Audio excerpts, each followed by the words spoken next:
sacred journey starts here. Diné Pride.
Náat'áanii. Welcome to the opening ceremony for our 2021 Diné Pride celebrations.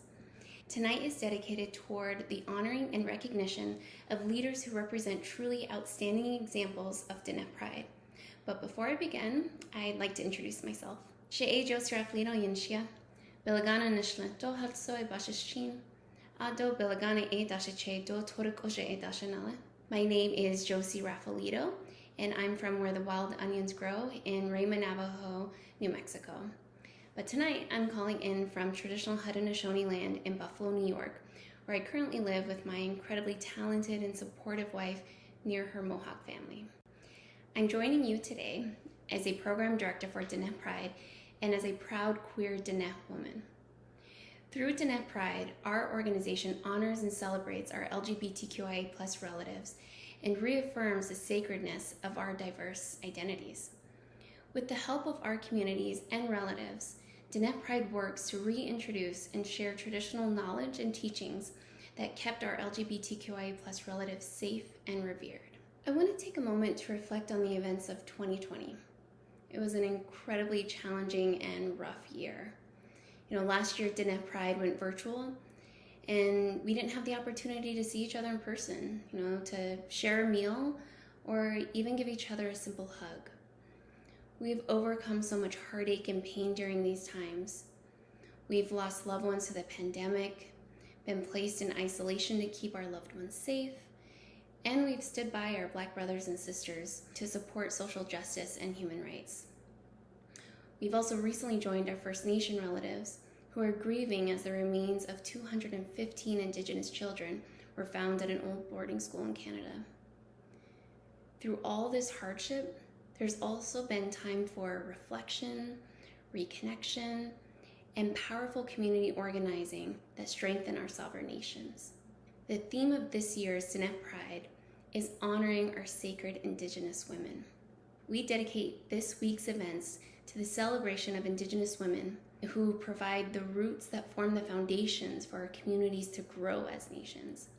We continue to see our Indigenous women at the forefronts of battles, fighting to uplift our people, to ensure equality, justice, and human rights for all Indigenous people.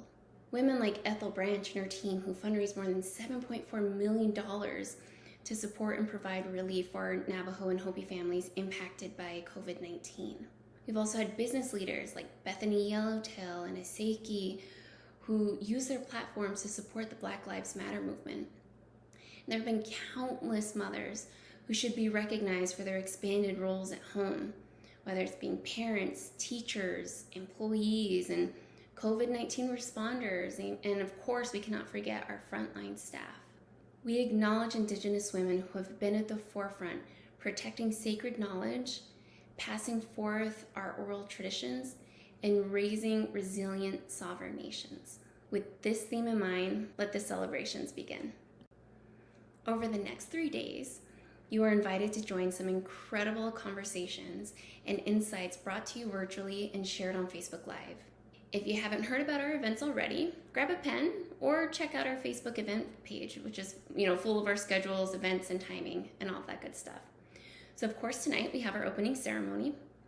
Tomorrow's evening panel discussion will include insights from Indigenous queer and lesbian women. Friday evening, we have a second panel discussion featuring stories and perspectives of trans women. And Saturday, Diné Pride is hosting a drive-in drag show in Window Rock, Arizona. So again, thank you to our allies and supporters for joining our Pride events the remainder of the week.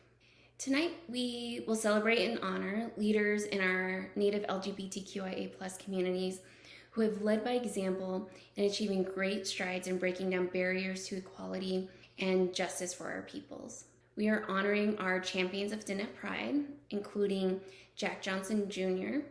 and Madam Secretary Deb Holland, our first Native Cabinet Secretary of the Department of the Interior. We will also hear from our 4 Naat'áanii honorees, which include former Miss Navajo Nation Red Cody, Navajo Nation Council Delegate Nate Brown, former Navajo Nation President Joe Shirley Jr., and Dr. Andy Nez. And of course, we want to honor our young leaders who have been awarded the Náat'íilid Rainbow Scholarship. And then to top off the night in true Diné Pride fashion, we'll also have a virtual drag performance. So stay tuned. Now, with all the information covered, I hope you're all on board. We invite you to hear from our honorees and enjoy reconnecting with our Native LGBTQIA+ relatives and allies who are tuned in tonight. Happy Pride! Thank you, Josie, for that awesome welcoming address. Yat e shikedo shidene, she dronamalu yinishia, adona ne nishinige e chishinashne, honagahi basischi, honagahi dasische, turichini dashinale, agot ego e dene nishle. My name is Dronamalu. I am Chair Apache born for Diné. My pronouns are he, him, his, and I am this year's youth director for Diné Pride. Thank you all again so much for tuning in this evening. And for those of you watching this in the future, thank you for watching. I'm here to moderate the discussion for our Náat'íilid scholarship winners. And yeah, let's get started. Let's bring in our scholarship. Hi, we could start with Devin. Hi, Geronimo. Hey, Hi. everyone watching. My name is Devin Roberto. Yate, she Devin Roberto Yinishe, Kiani Nishle, Nafonandine, Bashichi, Tachini Dashiche, Torachini Dashnale. I am 18 years old and I live in Cheese Springs, New Mexico. I am honored to be here with all you all. Sorry. Thank you for having us. How about you, Earlson? Please introduce yourself. Oh, yad she Earlson Manson Unishia, touching initially go, but anhi bashishin, Glizatlana dashiche, Doto Hana dashinella. I am originally from Kenta, Arizona, and I am a senior at Diné College in the Bachelor's of Arts and Psychology program. Nice to meet everybody. Thank you, Earlson. So Devin, tell us, you're a graduate this year from high school going into college. What are you going to pursue in college? What is your degree? Okay, so the college I will be attending this fall is the University of New Mexico, and I will be majoring in political science. That is so awesome. Yeah. Political science is such a great a study for Indigenous peoples overall, because we need that. We need those knowledge people to help us with our community. Going to our first question, what made you choose that as a study for yourself? For me personally, I've always been into politics. More recently, my last few years of high school, my junior and sophomore year, junior and senior year, sorry about that. It really started with the Black Lives Movement. I noticed that our government isn't really equal, and I really want to help within that and essentially advocate for the Native American community as well as the LGBTQ community. That is so good. What mainly got me interested. Oh, thank you for sharing. That is such good work, honestly. Advocacy is such a big work that we need with our young Indigenous queer people overall, with work with LGBTQ, Black Lives Matter, MMIW, and so many other struggles that we face as Indigenous people, Afro-Indigenous peoples, Black people, queer people. So thank you so much for putting all your worth in and like getting that, getting, getting the work to be Erlson, I'm interested into also learning how you got into your study. Okay.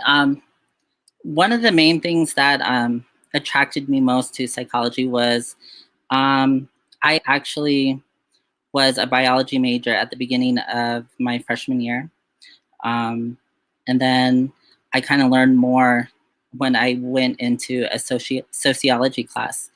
And I thought that a lot of the things that I learned in that sociology class I could relate to in our everyday lives, especially the LGBTQ community.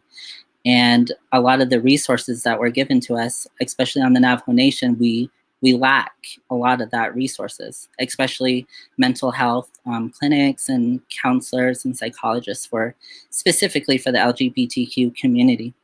And just recently, about 3 years ago, I lost a friend who had mental health issues. And so that's kind of what pushed me and directed me towards to become a psychologist. And hopefully I could do that within the next 2 or 3 years when I get my master's. Wow, such a powerful message. Thank you so much for sharing. And you're so right. Like, we need a lot of support in terms of mental health issues, awareness for, like suicide prevention, et cetera, especially with the LGBTQ community. Been given so much backlash for coming out and expressing the way that we are and just overall our presence. But I think a very strong thing that's happening right now is that we're sharing our experiences and we're coming out and we're getting educated and we're just showing that we too are sacred beings. So with that, I would like to ask you in this year's theme, as we know, it's about strong, resilient, beautiful Indigenous women, whether they be queer, whether they be Navajo, Afro Indigenous, stuff like that. Who in your life, or you maybe somebody who's a woman that really inspires you and keeps you drive? And we'll start with Erlson. I don't want to be real cliche, but my mom. My mom is probably the most important person in my life at this moment. I did struggle a lot from the beginning with school and myself, and I overcame those barriers because of her. And one term that I learned through school and from my mom, in one of our psychology classes, we were supposed to come up with a phrase, a 6-word phrase. And my mom always used to talk to me about resiliency and how important it is for Native Americans and LGBTQ community, or probably just basically anybody. And the phrase that I came up with is, it's a 6-word phrase. So it's, we are all capable of resiliency. And that's probably one of the most important lessons I learned from my mom. And it still sticks with me. And that is why I am going into the field that I am right now. Thank you. Of course. Thank you for sharing that. As you said, mothers are a big part of our life as Indigenous peoples, because we, like many other Indigenous tribes, we have come from a long history line of matriarchal women, as the Net people and as well as the Apache people, because I'm Chiricahua. But there's just those warriors that come into our lives and help us educate, learn, teach, et cetera, and take care of us while we're in the womb even. And then when we come out, and they teach us all these beautiful things. And I'm so happy to hear that you have a good relationship with your mom. That's very powerful, good medicine. How about you, Devin? Um, mine, uh, sorry, a matriarchal figure in my life that has really made an impact on me is also my mother. All throughout my life, my mother has taught me so much. recently over my high school years when I dropped out of my junior year due to bullying for me coming out. She helped me a lot with that. She really showed me that I should be myself no matter what people say, and she has always taught me to strive for the best and to respect people and to really continue our traditions for us as Navajos. Or well, I'm not sure if everyone here is Navajo. I'm sorry, but as a Navajo, she has taught me that our teachings, our culture is very important to keep alive, and so is our language, and that is why she's like one of the most, I guess, biggest influences in my life. Wow, that is so powerful. Yeah, mothers are just always there, cradling us, taking care of us, inspiring us, keeping us strong with words, wisdom, and just overall compassion, showing that love between son, mother, relationship, and kin. And Erlson, I forgot, like we were talking earlier, and you told me that you had recently promoted into Diné College about this opportunity, which or just recap it? I'm sorry, what was that? You froze. Oh, I'm sorry. We just wanted to know. I wanted our audience to know more about our scholar, you, who has recently been elected as a Diné College official person. I'm sorry if I'm getting Yes. that wrong, but please tell us more about it.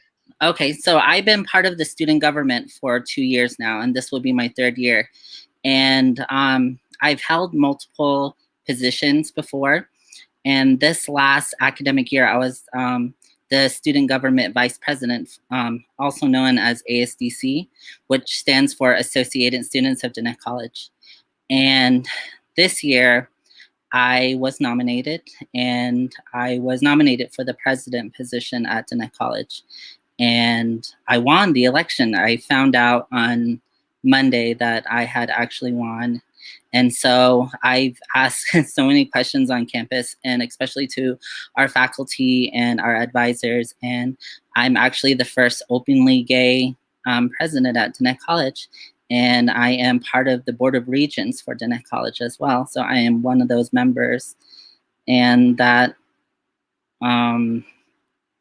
it's really amazing that I actually did that. And I got your mom of yourself. That is so awesome. Thank you for sharing that once again. And yeah, you know, keep getting those barriers down. Keep progressing into your work and becoming the first openly queer person like that is so amazing. It just paves more way for young people who also identify as queer and indigenous to say, I can also do that. I can be that much, and I can do so much. Like as just as much as that person, if not more. So thank you for your advocacy work. Thank you for always being a part of our community and just overall progressing. And as well as Devin, thank you so much. I have another question. What does this scholarship mean to you? When you first like saw it and you signed up for it and you want it, like tell us like what does it mean to you to be a Nááts'íilid scholarship winner? And we'll start with Erlson. To be honest, I actually did not even know about the scholarship until that week it was due. And it was a couple of friends of mine that actually introduced it to me. And I was like, wow, I did not know this. I really was not educated on the whole scholarship. And surprisingly, I won. It was really amazing to be honored in this way, because I honestly didn't think I was going to win either, because all my questions and my answers were just completely last minute. And I was just like, you know what, I have to answer this to the best of my abilities, to what I know and who I am and what I stand for. And that's what exactly I did. And I am here now. I'm a proud recipient of it. And it's amazing that I get to be a part of this, this history that has been going on with, Navajo Nation Pride, and it's amazing. And there are so many people that I know that personally that were so excited and happy for me because of, it's very specific, this award, and I'm happy that I received it. That's so good. Thank you. How about you, Devin? How did you feel being nominated, or not nominated, being a winner of this Nááts'íilid scholarship? Also me, I personally did not feel I would get the scholarship because, as Erlson said, my answers were I felt like they were kind of all over the place. Like I just kind of tried my best to answer the questions, and this really feels to me like I feel really proud of myself because after coming out, I've been advocating at my school, Shiprock High. I'm a recent graduate at Shiprock High, but I was advocating for Pride as well, and this really shows that around the Navajo Nation, it's becoming an open thing now, and with Navajo Nation Pride coming together, this is also another thing that is adding to our individual youth that are scared to come out, and it's helping them. And I'm just happy to be able to show that as a person that came out on the Navajo reservation, that you can do anything you put your mind to and such. And yeah. Of course, of course. Thank you again um, for filling out the information, for doing your best and your hardest. That's the questionnaires. And I'm so happy that you both won. I'm so glad that Errolson got the resources to do so. I know it could be a lot. It could be, there's so much hesitation to be part of this acknowledgement, as Devin was saying, like it's so hard for a lot of young Indigenous queer people to finally accept themselves and be proud of who they are. But you know, you are just pure examples and great people who are showing that it's okay to be who you are. It's okay because we have Diné Pride here. We have people working to help us succeed in life, whether that be through college, through life, and etc. So thank you so much. I think we have enough time for another question. Where do you see yourself in 5 years? We could start with Devin. I'm gonna be totally honest. In 5 years, I honestly don't know where I'll be, but that doesn't mean like I don't want to have matured and have a growth path. I mean, 5 years ago, I was eighth grader at Sepetsa Middle School in Shiprock. Now I'm a recent graduate of Shiprock High, and I'll be attending UNEM in the fall. And my main goals is to be able to graduate from the University of Mexico, and I want to apply for law school. And with law school, I want to be able to finish it and advocate for our people as well as the LGBT community, especially in government. I'm hoping this is one of my biggest goals is to be able to go into government and from there inflict policies that will be able to help the Navajo reservation as well as many LGBTQ individuals of our country. That is so great, and thank you for being honest. You know, it's great. It's better to be honest with yourself than be behind the bush about so many things, because that just gets you more. It gets you more clarity into like what you actually want to do, even if you don't know. That's totally fine. We can go with Errolson next. Hopefully within the next 5 years, we talked about this earlier as well. The Navy base is always looking for Native American psychologists, especially for mental disorders, and that's one of the things that I'm truly is like where my heart is at this moment. And once I receive my master's, that's what I want to do. Hopefully work on a Navy base as a psychologist and, pave my way through there and hopefully, make LGBTQ as normal as possible in, wherever I go. It doesn't even have to be on the Navy base. It could just be at a store. It could be, just walking down the street. I want to spread as much awareness as I can being, a gay Navajo and being a gay psychologist, especially. And that was one of the things that I've always thought was going to be difficult, but I'm really up for these challenges that I'm I might face. If not, then amazing. But I'm hoping that I can, do as much as I can, as much as possible, to help as much as I can with anybody in any situation. Wow, that's so powerful. Thank you for sharing. And yeah, at the naval base, I didn't even know they had psychologists working there. So that's awesome that you have like a set goal. And that's the main idea is like to also have, even if you don't know what you're doing, it's okay to have like little goals or like massive goals. Like no matter the scale, just make sure that you're always working, getting somewhere in life and always being your authentic self, as you said, and never to be afraid and just always set an example because in our culture someone is always watching you, whether that be an elderly, a young person. And so that just kind of leads us into our final question, I believe, is what advice would you give to a certain young individual who's watching this today? Like what are some kind words or advice you would want to give to LGBTQ youth? And we'll start with Devin. So the biggest piece of advice I can give in a youth is always be yourself. I know in high school, especially if you're a high schooler, it's hard.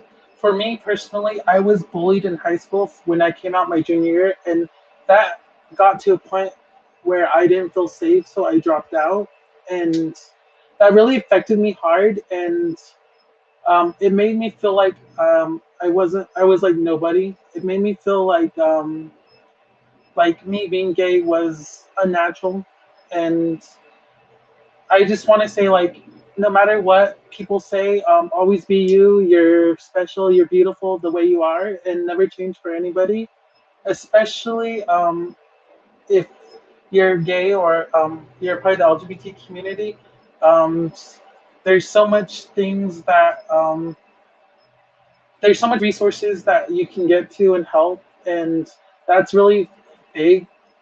Especially like counseling and such. Like those are big things you can I guess you have access to if you ever feel like you're like the world is hard for you and such. And yeah.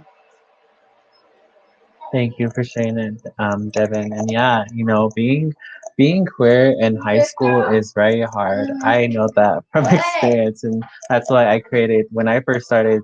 At the end of my high school year, I became the first person, or probably I don't know, in a long time to create like GSA. So it's always good work to be kind to one another and share resources like that. And we could go really quick to Earlson about kind words or advice to you. One of the things that I actually first learned was just to never be afraid and take every opportunity that is presented to you, because you never know where you will end up. You will never know where it would lead to, because if you shy away from those opportunities, how will people know who you are and what you're capable of? We are all resilient people that are capable of so many things in this life that, it's going to be hard. Life is hard regardless. But I think that if you are strong and just powerful in your own mind, that you can set yourself up for anything in any direction, especially in a positive direction. And what I always say to my friends, just anybody in general, I always say, just, be you without fear of what anybody might say. Absolutely, absolutely. Thank you so much for sharing. And yeah, I just want to say thank you to both of your schools, Diné College and the University of New Mexico. And I know Erlson said there's another school you're attending at the same time. I'm doing a dual credit with Grand Canyon University in Phoenix. Oh, okay. Grand Canyon University in Phoenix. Thank you so much for helping our scholars. Thank you for being such good faculty to them and give them all the support and love that you can give. It's so amazing to see young, indigenous, educated people out in the world. Like that to me is just so powerful, so strong, so resilient. And, just sharing that sacredness and being who you are. And, it's amazing. It's amazing. So thank you again for signing up for the scholarship.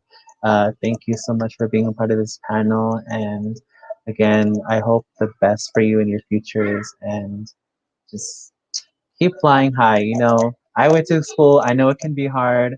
There's some times where you'll feel self-doubt and like it will get hard, but just keep pushing it. Just keep going because at the end of the road, there's a rainbow. Y'all are Nááts'íilid scholarships now, so follow that rainbow to your destiny. Okay, I think we're done with this panel now, and so we can go on to introduce Mr. Navajo, who's going to be featured in a film right now that you will all be able to watch, and it is for I believe it's newness. But yes, let's roll the film.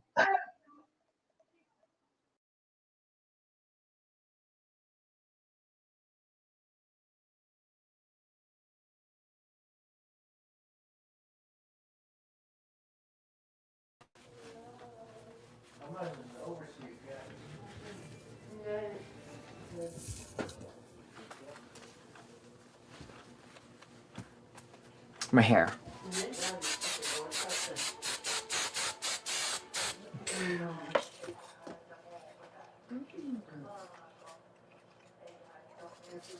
I have to have mirrors everywhere.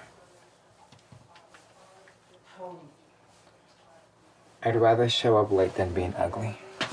Remember that.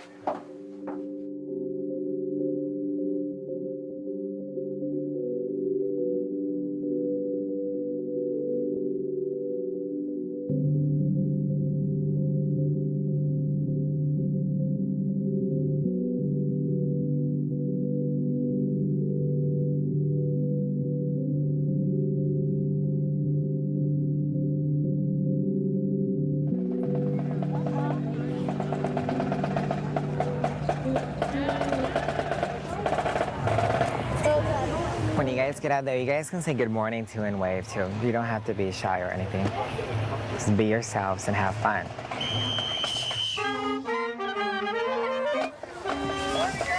Good morning. Good morning, everyone. Yes, good morning, everyone.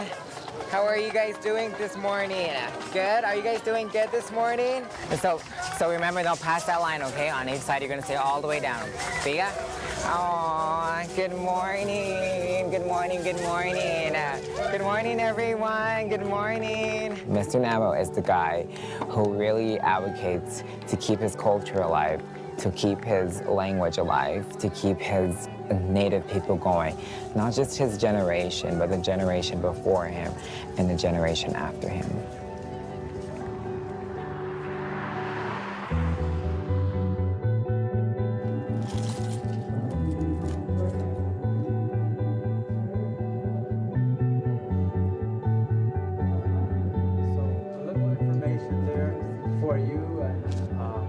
What our things are. So now we will get to a young gentleman, which we call Zachariah George, from the Diné Nation. Good evening, everyone. My name is Zachariah George. I'm also known as Mr. Navajo. And yes, it was my pants that was all over Facebook, but it's okay. I take very deep pride in my pants because a long time ago, our elderlies once wore their outfits like this when they did not have no clothes.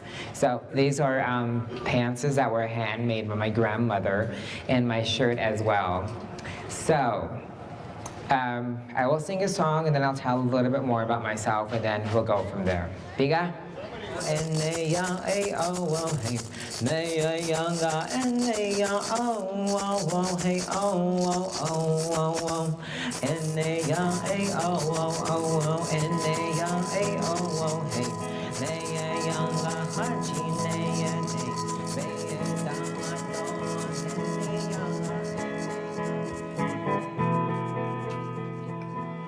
Smells so good. I collect celebrity, like, name brand perfumes. So I have Nicki Minaj, Katy Perry's perfume Killer Queen, Britney Spears Believe, oh, Lady Gaga Black Flame. Her perfume smells so good. Kim Kardashian's her very, very first perfume, by the way, and I didn't use Rihanna's. It stinks. It's too spicy. Guys' perfumes are not attractive. They stink. In general. Well, I think they do.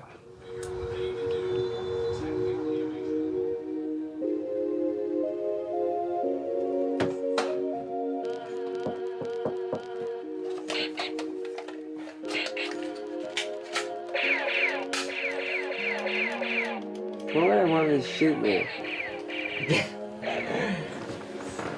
Okay, well, I think I'm gonna watch CNN for a while. See, Carol Costello, she's like the best news anchor ever. We are the Towering House clan, born for the Mountain Cove clan, and our paternal grandparents are the Red House clan, and our maternal grandparents are the Bitterwater clan.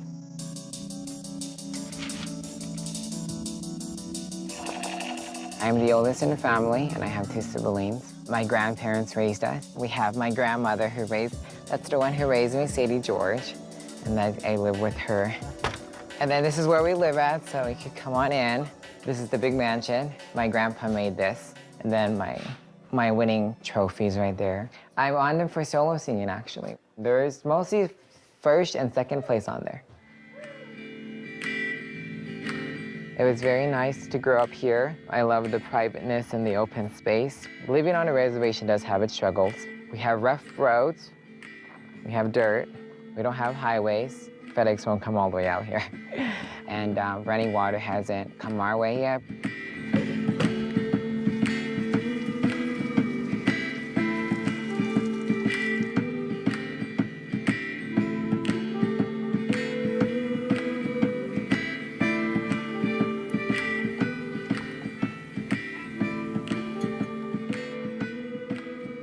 I've actually made it on a lot of front pages of newspaper. This was one of my first newspaper that my grandparents and I have been at.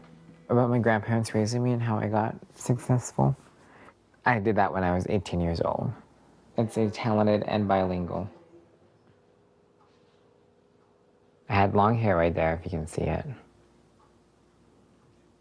And then I'm trying to find a good photo.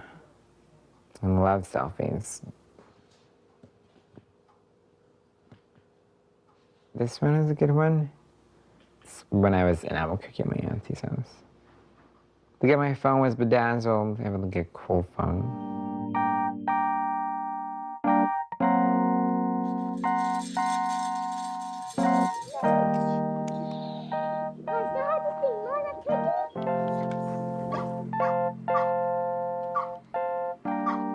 Zach stays over there with his grandparents. His grandparents provide a room for him, and he lives with grandma and grandpa on that side. And when he needs something or to eat something, he comes over here. We don't just push him away, so he's still a part of us. I got pregnant at the age of 19, and then as we had Zach, he started growing up, and then he started curling his hair and stuff like that, and then he would say, I wish I had a sister, and I'd tell him, too bad, you're a boy. He would take my hair ties and stuff like that, and then I started saying, don't act like a girl, that's why he cut his hair. He sees it out there going on all over the world, and he thinks that he can be part of it, but for our tradition, it's like a no-no. It's a no-no.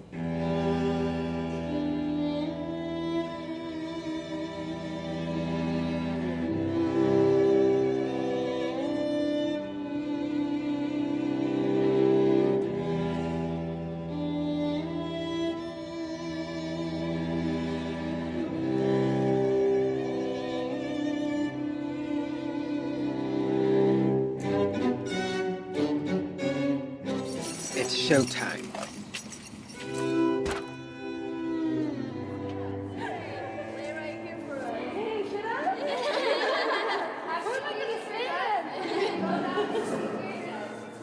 Shea he Zachariah George Aya he Inishia.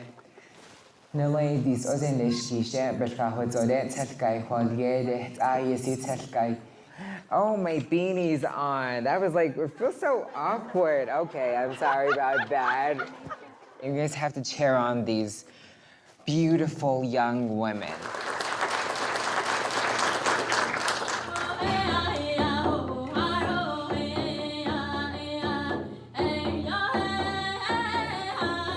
My platform as Miss Teen Navajo is kinship.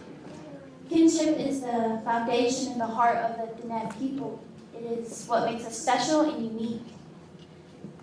Being Navajo, we have kinship. We're born into kinship, and there shouldn't be a day that we go without it. Are you excited?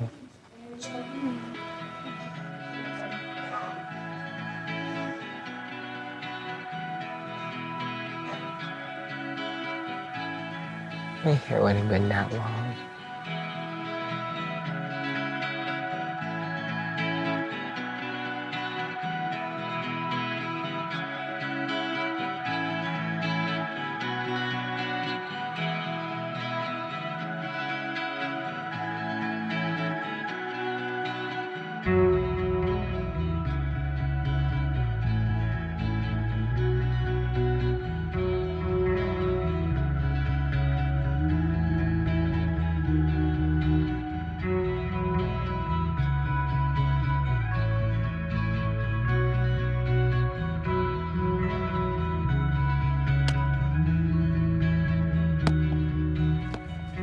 No, I don't think you could see it even in that color.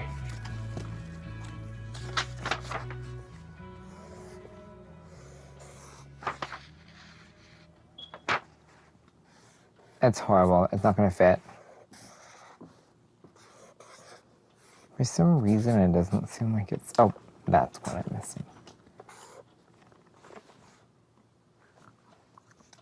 It says nakwe. This one word is very powerful. And it identifies me and maybe other people. There you are. Look at your feathers flying everywhere. Nakwe is like you're saying a changing person.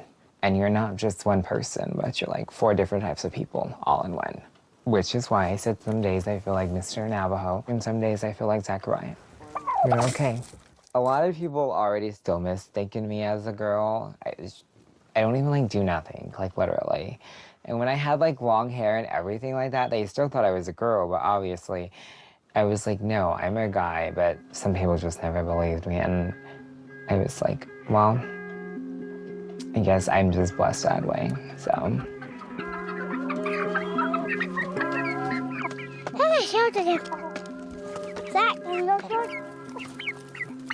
Traditional believers, when they see a person, or when they know that that person is gay, they feel very blessed and they're very welcoming to them because they know that they are a blessing.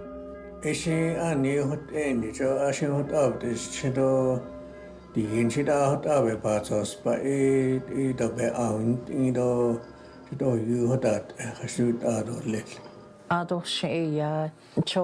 the family. Even na she what so baby lash light even na don't need na late.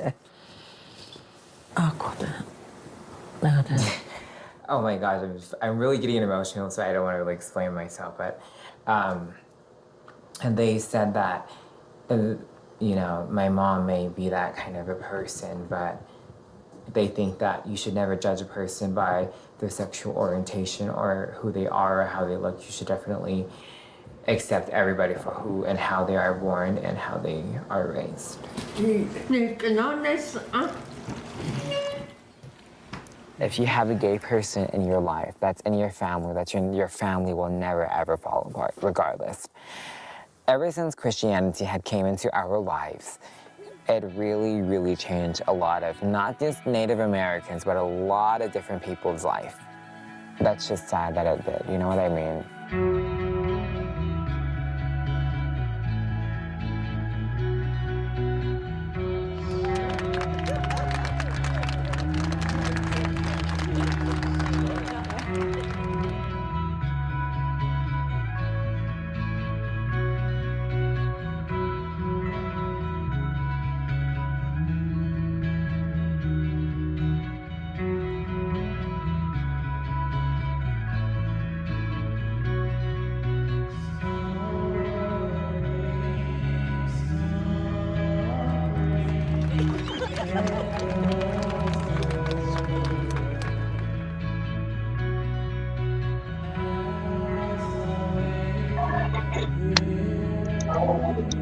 Wow, so powerful, so touching. And that was Nowness with Mr. Navajo. And with us from the film, we have Zachariah George. Please introduce yourself.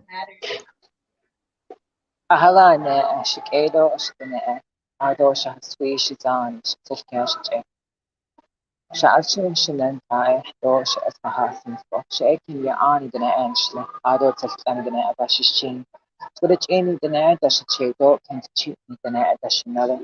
And later by Horgede, Benashi Taskayana, Ahana Horge, Rosetta Shujat, Horge, Abenashi, A Chanella, Estado, Chanella, Shimado Shuja Shitiliketo Ufiji Ukitch Zachariah George Aya Haganishia. The Nebekaya and Nanage Arch or Dot Nasamikea Cargo Aya Mr. Navajo Shout Ashish and Shikadosh the Nato Yat Ehnana Edition. So hello everyone. Oh my gosh, it's a huge honor just everything I be on here as well and to be watch my documentary all over again.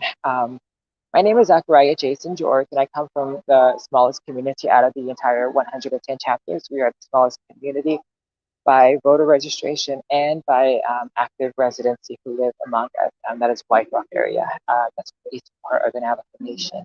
The oldest in the family, and I have two siblings, Xavier and they are my brothers. I'm well known throughout the world as Mr. Navajo. So thanks for having me here today. And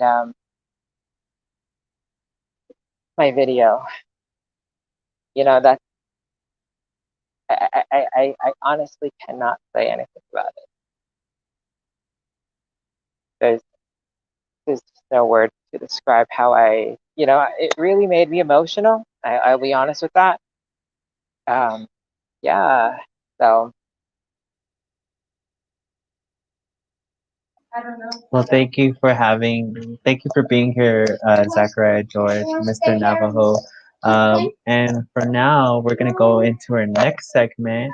We're going to be introducing another amazing person on the Navajo Reservation who is a business owner, a Diné Indigenous Afro baddie. She is a Seiki.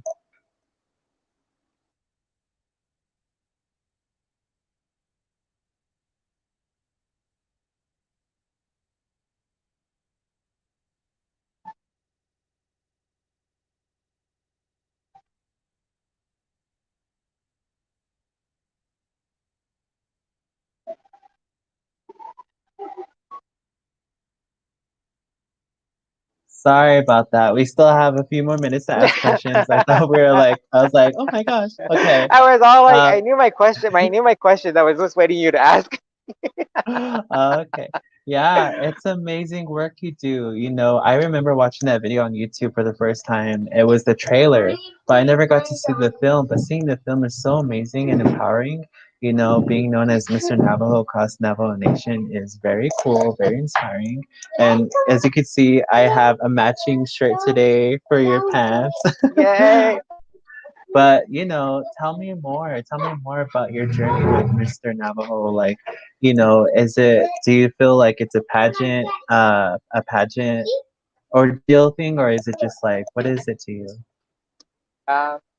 So actually, I'll give a little history of Mr. Navajo. When I was 8 years old, the late Vincent Pride, at the time they used to have this Alice Tanner Diné Appreciation Day or something like that at the time, and I sang over there for the first time at 8 years old. And Vincent Craig, the late Vincent Craig, was so shocked just the way I spoke and everything like that in Navajo, and he was like, "This is our next Mr. Navajo. This is our future Mr. Navajo. This is our future president." So ever since then, Mr. Navajo just started to begin. And I've always, been in the public eye for over, I would say, 25 years now. I'm 27, so. Okay, I see. It's been yes, and then it's been an amazing journey. In Navajo, I can say this to you. Shikal has ni ito panachaku hayu dinakahansa. Adoshanella hindo asana ashaneta. Out of the shinigo ashiya pinachin shit elle to shit elle. Digo ko Diné ako na siya ko oshigin chicken dashina datati ako. Holjisto holjist. Yeti shiknele edasta nejonegi belatigi o ehalsoti hendet ado sa tibdigi ado be hahotigi o shishelle that yeti ahya shetne. So she and Savo she got him so Kahadolji so Holji. Oh, yeah. Thank you for sharing those beautiful words. And you inspire so many young people, I'm sure. You inspire me to be more like fluent in Navajo because I know how to introduce myself and say some things, but I still haven't reached the level of like excellency. But we try, we continue working on it. And I know I've seen you before at Diné Pride a few years ago, and you sing songs as well. I would like to know like what's your favorite song to sing and like why is that your favorite song? That's a good one. I actually really can't say I have a favorite song. Like traditionally, the traditional songs that I sing, such as the folk song and the mountain song, those were actually given by my one of my grandparents, and I sing those two songs at Pride typically because one, when you're on a horse, it's also considered a traveling song. The mountain song is a way of, the deities, you have to represent the deities again, and they live at the tips and between the rocks of in the mountains. That's why we have the Istan, Istan, Istan, Istan, all in one location, and you have to always remember that, and you always have to remember them uh, spiritually, in the spiritual world, they are around, and they are around you. So I can't say I have a favorite song, but I can say that those are the things behind the actually. Oh, And one of the other ones I remember the other question was, where do I see myself in 5 years? Um, I don't know. I honestly can say I don't know where I see myself in 5 years. Take egg that clean the wa launch it now to add a launch to a the although a have on which he a the yanchi behold I oh na the phone God a little o in kichiklido even na additional she's the house na fido additional shot not on shin snido le erada beshpa sa anada erada le beneva Washington de aye hawan de shinta at kapitado le parishe na hata shita di tato constant konde even na to she's the house da ado ado the other one I'm trying to the other question the other last word right. oh yeah, it's our last and final words. But I just wanted to say thank you again for being here, sharing your knowledge, sharing your wisdom, and your overall advocacy and present as Mr. Navajo. And I'm so excited to see what you do in the future again. I can say we both have like butterfly rings. No, it's actually dragonfly ring. Oh, I need to get one of those. It's It's so amazing. beautiful. A friend of mine made it for me. I'm a huge fan of dragonflies. I love them. Period.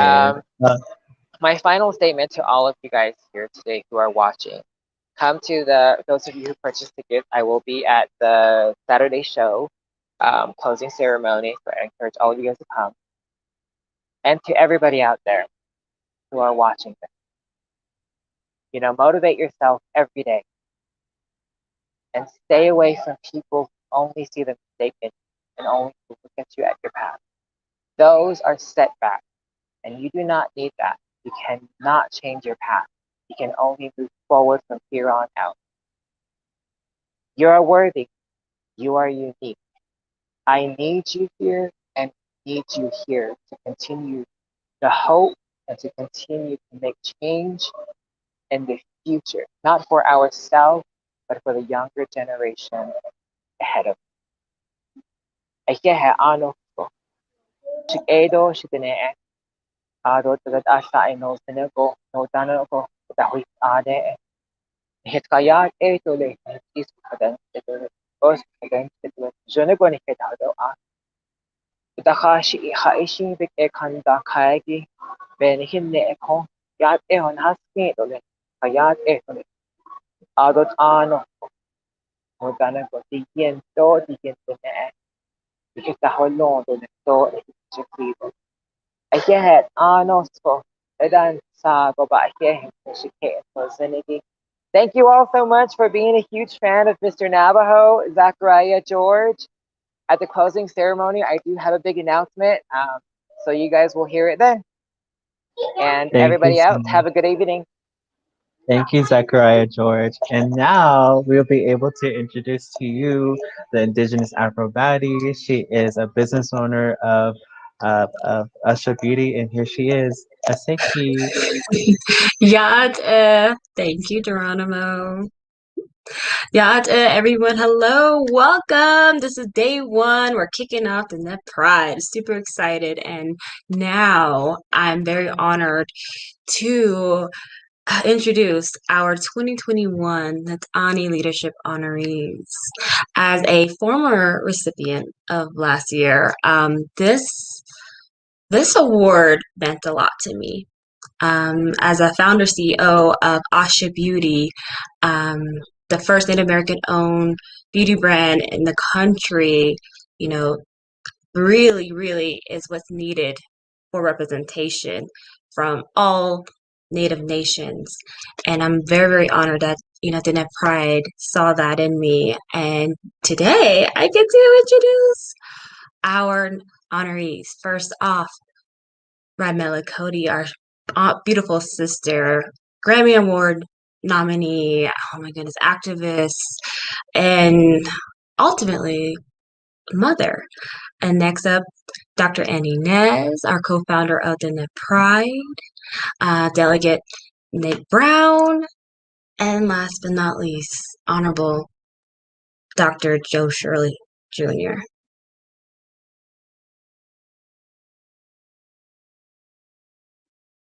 And just to let everybody know, those are watching, we're on the res, so we may not have the best service. So just bear with us. Hi, Andy. Just quickly introduce yourself and let everyone know who you are, those who don't know you. Great. Yat aden Dyson Gido Kwani Kanasna of Kitty.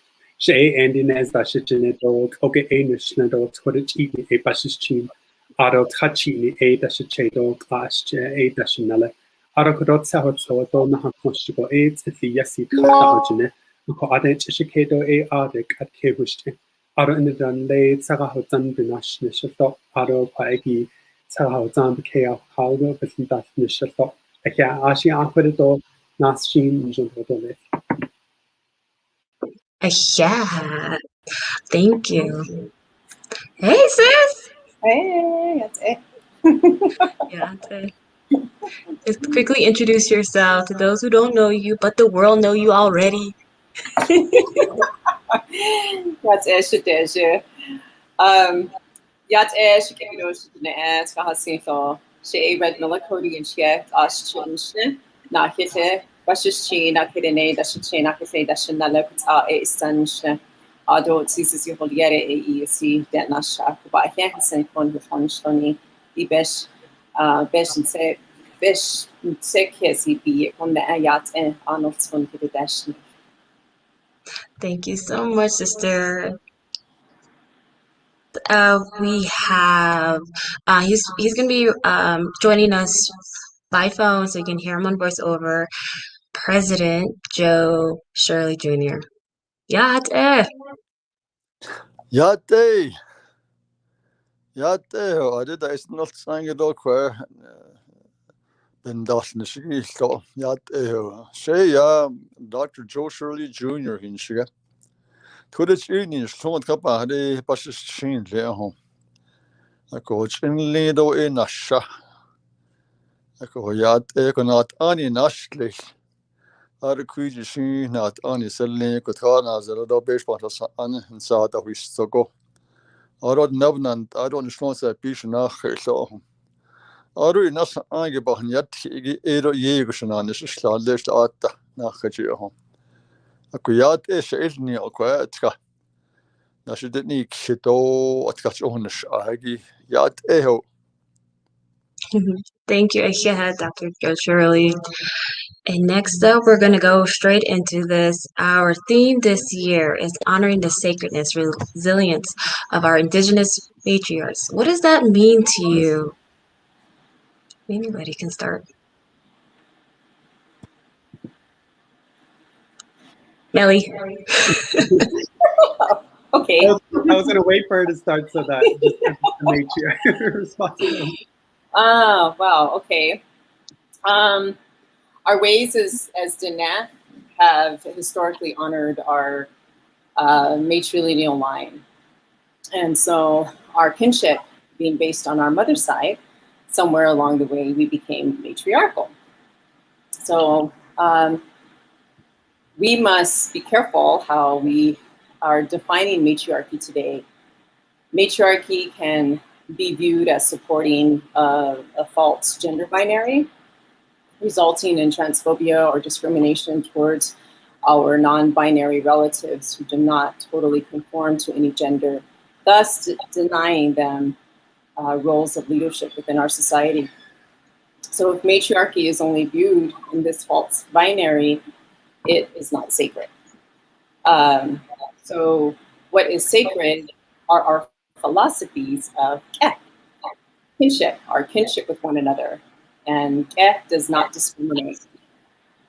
Matriarchy must be used to create, or must be used to correct an imbalance in our lives and our families and in our society.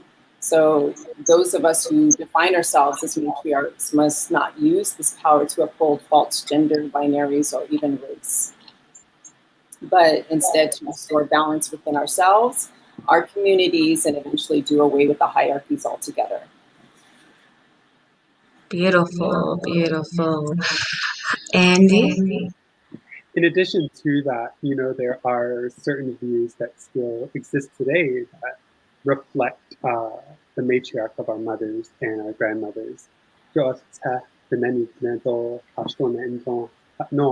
they ask you your account plans, you recognize your lineage and those who have set the foundation for you.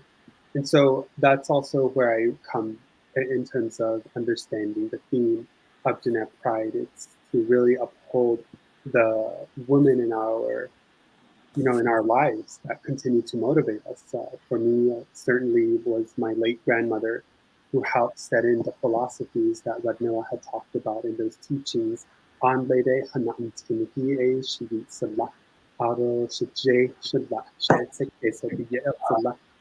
putting those into my mind and my body and my spirit and my being allowed me to persevere in a lot of different avenues that I take on in my life. And so, that I think for a lot of our Native communities today, it's still very prevalent that we recognize and allow time to thank our mothers and those the matrilineal society. Beautiful, indeed, beautiful. President Joe Shirley? Yes, well, what it means to me is strong women, the sacred resilience of Indigenous matriarchs. It means to me strong women. And then it also denotes to me procreation, coming into union with the male species to carry on human life. We want to survive henceforward, whatever is out there, in spite of whatever is out there. And then it means grandmothers, mothers, sisters, daughters, granddaughters, to me. And then also, lastly, what it means to me is unconditional love, caring. That's a teaching of our elders, unconditional love. As fathers, we might have conditions, with the love that we have for our children, even our wives, With mothers, they don't put conditions on their love for the children. So that denotes to me a very strong love, carried forward by women, by matriarchs. Beautiful, beautiful. Yeah, thank you so much. And the next question I want to go into is each and every one of you all are amazing leaders on and off our Diné Nation. And can you name a person who had a tremendous impact on you as a leader? And maybe a person who has been a mentor to you, and how did that person impact on your life, made an impact on your life? Anyone can start. I'll start. Just earlier I mentioned my grandmother, Shamasana, who passed 2 years from now. She, I always tell people, Anlede Masana meaning I grew up beside my grandmother's skirt. And, I often get asked why I speak Navajo or how I'm so fluent, quote unquote fluent. And it's because of her. She took me to these ceremonies. She took me to the bingos. She took me a lot of places. And it wasn't just, getting from point A to point B. It required continuously talking to me. And it wasn't like hushkeh. It was more of like stern and disciplined is how she spoke. And a lot of that, giving me those teachings to be able to be successful in my pursuits. And, I dedicated my dissertation, which I successfully defended just a few months ago. And I dedicated it to her and to that teachings and to the elements in our Navajo life that, she talked about all the time. And so just being able to be molded in that way from such a young age to now, it has really provided me such a really good foundation to be able to think properly, to act responsibly, and to be a really good community quote unquote leader. I try not to identify myself as a leader, but just seeing her at chapter houses, seeing her cook for people, seeing her inviting people over to her home, sort of the stories that we often hear sometimes today, that she was the epitome of that. And being able to see her do that has allowed me today to also do that for my people. So, yeah. Beautiful. Dr. Joe Shirley? Yes, likewise, I was also raised by my late grandmother, and she was a major influence in my life, I guess, growing up. I will never forget what she taught me. One day, and she taught to me. She says, "Son, I'm going to put you to school, and you never know. Getting an education, and getting to know foreign ways. When you get through that, come back to help the people.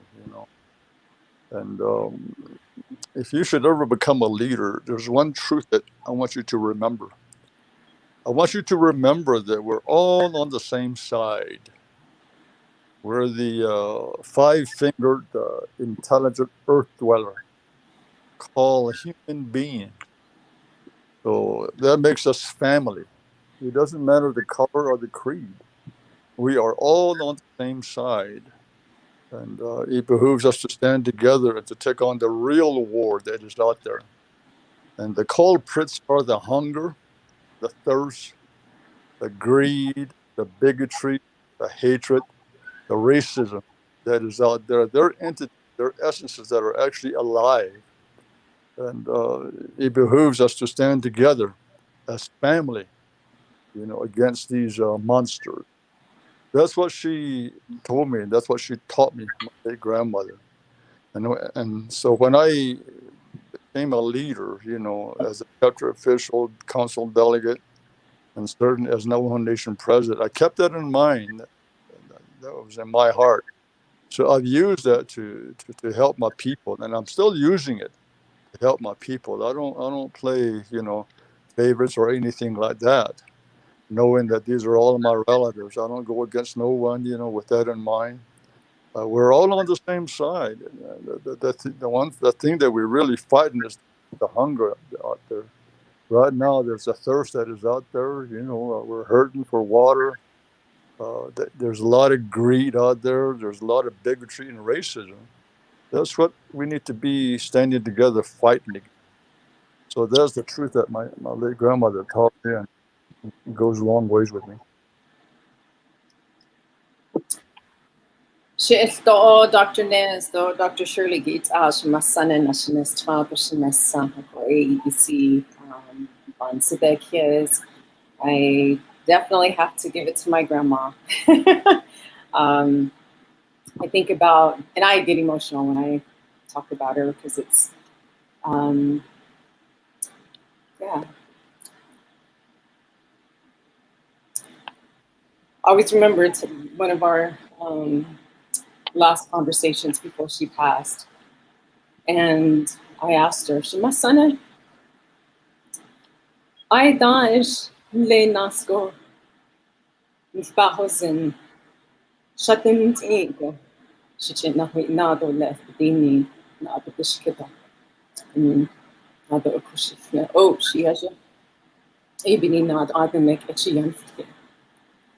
And so for her to already see what lied ahead, challenge-wise for me, and for her to really push the language on me the way that she did, she knew the challenges that I would face as a biracial person, as a Diné Pride person. And so, and even she herself experienced that racism from her own family, her relatives, because she shared with me stories, of her own relatives and our community, but even within our community, saying, I'm only using this to, to share in terms of, a story from that time. But she would say, the people would ask her, and she would say, Joshua aware.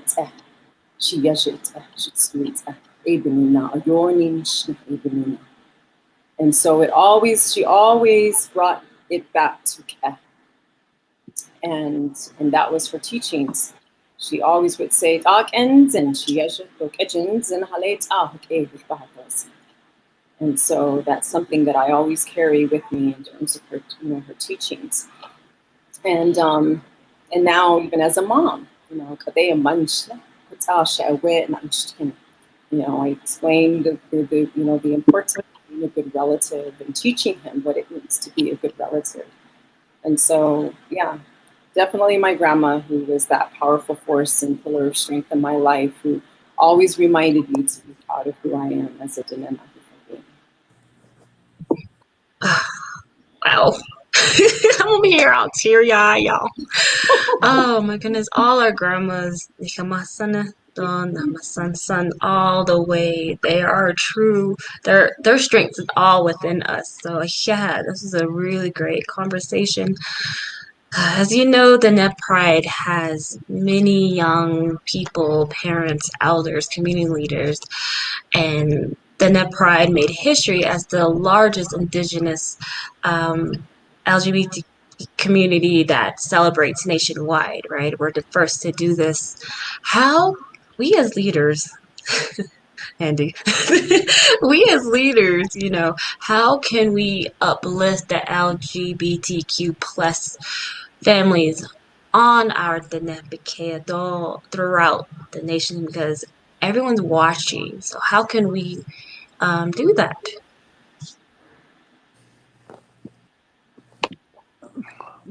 This is Dr. Shirley.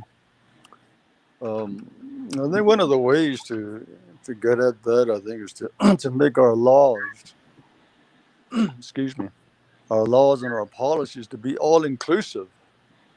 Right now, some of the laws that we have on the books kind of outdated along those lines. They're not all inclusive. In fact, they're discriminatory, and then they hurt.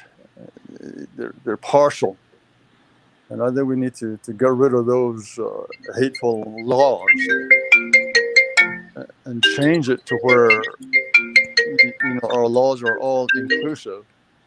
And then, like I said, I've already brought it up, but what my grandmother has taught me, we need to bring home the truth, the concept that we are all one family, as Homo sapiens, as human beings. And we need to stand together to against the hate, the bigotry, the racism, and the greed, the discriminations that are out there. The sooner we get to doing that, I think we start to chip away at the hatred that is out there. We're family. I mean, no ifs and buts about it. We can't deny that. So I think we all need to believe that we are all on the same side. It's the essences that are out there that are against us as the five-fingered intelligent earth dwellers called human beings.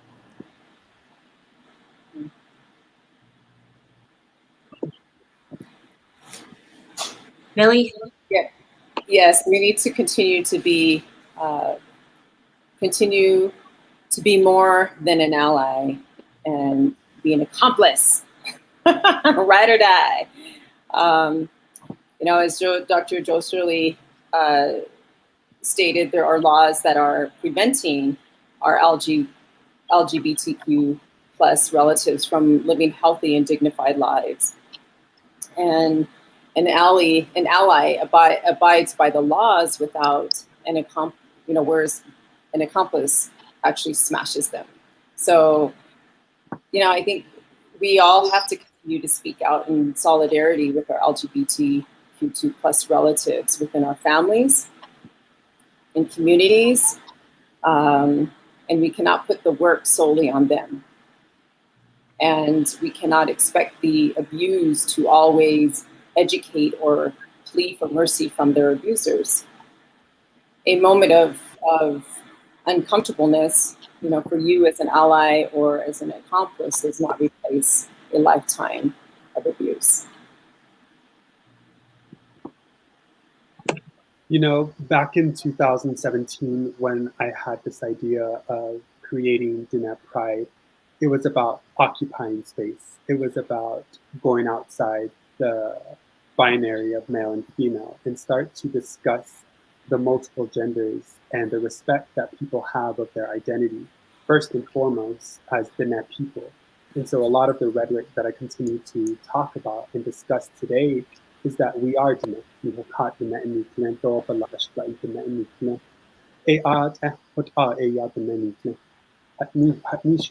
And so when I move along in some of the conversations, it's about taking up space, challenging people who have those different assumptions about who we are as Diné people, and understanding some of the oral narratives as well, and some of that historical context that exists that support and revere our LGBTQ plus communities. And, back in 2017, I always use a small analogy that, our conversations today, what we do, whether that's conversing with somebody locally, whether that's doing a presentation, to make change in the fact that there is an LGBTQ plus Navajo boy, Navajo girl, Navajo Two-Spirit, somebody young out there who still believes that their life doesn't matter, who still has intentions to hurt themselves, who are bullied at school, who probably got kicked out last week from their homes because they identify as gay. And those are the examples that I continue to use as motivation to continue to do the work that I do and give a platform and a voice to hopefully one day enhance an understanding across our Diné people that we're hurting them by negating some of those traditional teachings about identity and who we are and where we come from. And so that's something that I'll continue to do, and that's just something that I feel can also happen within legislation and policy, whether that's with the Navajo Nation, because, I'm going to call them out. NTUA is one of the enterprises that still don't recognize same-sex marriages. And being able to also understand that very few LGBTQ plus organizations exist in K-12 education as well as in higher institutions. And so it's time, like, Diné Pride and all these different allies, as well as other organizations, to continue to occupy space so that we not only take up space, but we also inform, we educate, we create allyship. We do the best that we can and the most that we can every day because we hold these really good teachings and we share that. Yeah. That's why you guys are our leaders. I'm so proud of each and every one of you all. Oh my goodness, I remember back during, I'm so used to saying President Joe Shirley, Dr. Joe Shirley, I'm so sorry. Dr. Joe Shirley, this question's for you. Back in 2005, you stood up against the Navajo Nation Council with the Marriage Act, and you vetoed it. What was that moment? What did you feel when you did that for our people? Well, it had to be done. Like I said earlier, that's to me, the laws need to be all inclusive. The gay community, members of the gay community, there are children, there are grandchildren, great-grandchildren, there are people. And we cannot discriminate against them. We need to bring them in as members of family. So when I did that, that was what was foremost on my mind.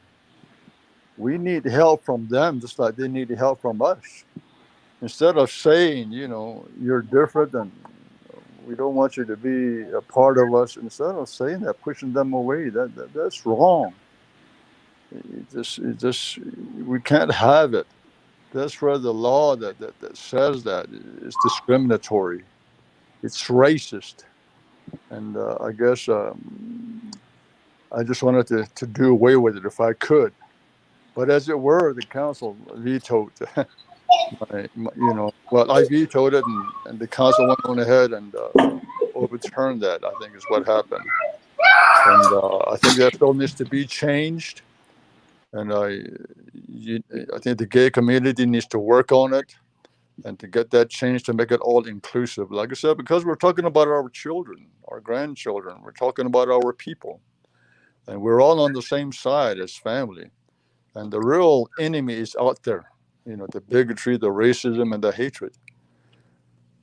So I guess it made me felt good to stand up for all of my people, including the gay community. Yeah, Dr. Joe Shirley, and that was one of those moments, in my life. I was actually witness history. You're the first Navajo Nation president to stand up and speak up for the LGBTQ community, our relatives. And and Skasko, for using your platform during your presidency to, make awareness of it. The next question I like to go into is, can you share one leadership experience that changed your life? Andy? Yeah, so I think when I had I've always been interested in student body committees, yearbook committee, government in school. And, when I went off to college at the University of New Mexico and completed my bachelor's within the Native American Studies department, that was like a complete 180. It had taught me how to be very critical of who I am and being able to understand the world a lot clearer.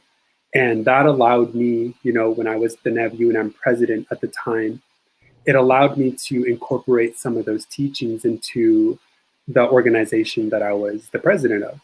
And being able to work in that capacity along some amazing professors and colleagues at the time, it just changed my scope.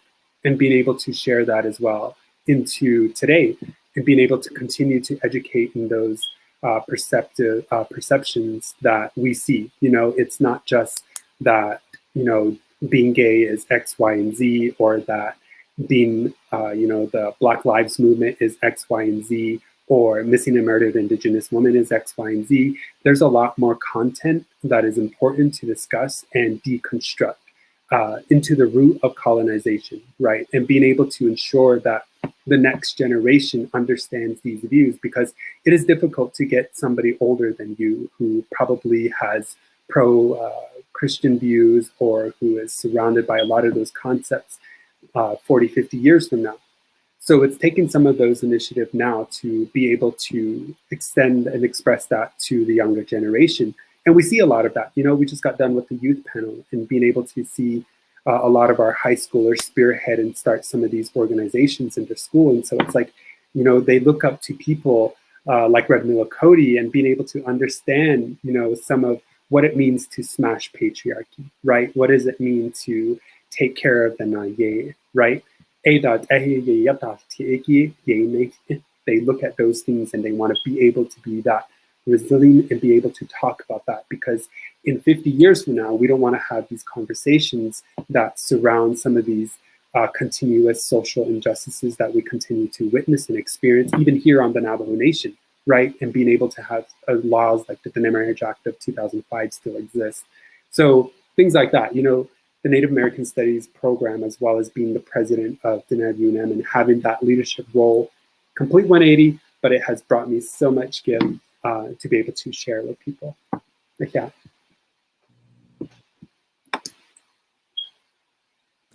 This is Dr. Shirley. I guess the one that the experience that actually really changed my life and headed me into a different direction was having been president of at the time president of the Concerned Parents Organization. I guess there was a big fight going on, you know, in the Unified School District, and the delegate, this council delegate, the chapter officials, and some of the parents and the teachers weren't able to effect change, you know, about what was going on. So they were looking for leadership, looking for someone to help. And way late at night, believe you me, my council delegate, who was my clan, along with the chapter officials and some of the parents and some of the teachers around where I was, you know, and they asked for my help. And I had no idea about public service or public office. I was a professional social worker, and I was doing social work at the time for the U.S. government. I very reluctantly agreed to help out, you know, not knowing what I was getting myself in. And then I brought what I had done at the time was help bring the parents together, the teachers together, you know, the community leaders, and then lo and behold, they made me president. But I brought, you know, together, you know, the teachers, like I said, the parents, you know, the leadership, and we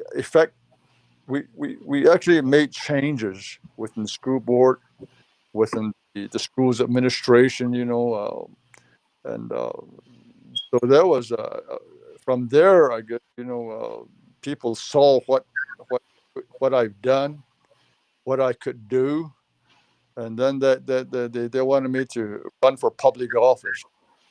And then there again, very reluctantly, I ran for chapter vice president. And the next thing I know, I was elected and being a public official. And I think some of you know the rest of the story. So I think there was an experience that I didn't know what I was getting myself into, but it taught me how to, you know, move people, influence a congregation to make changes. So a good experience.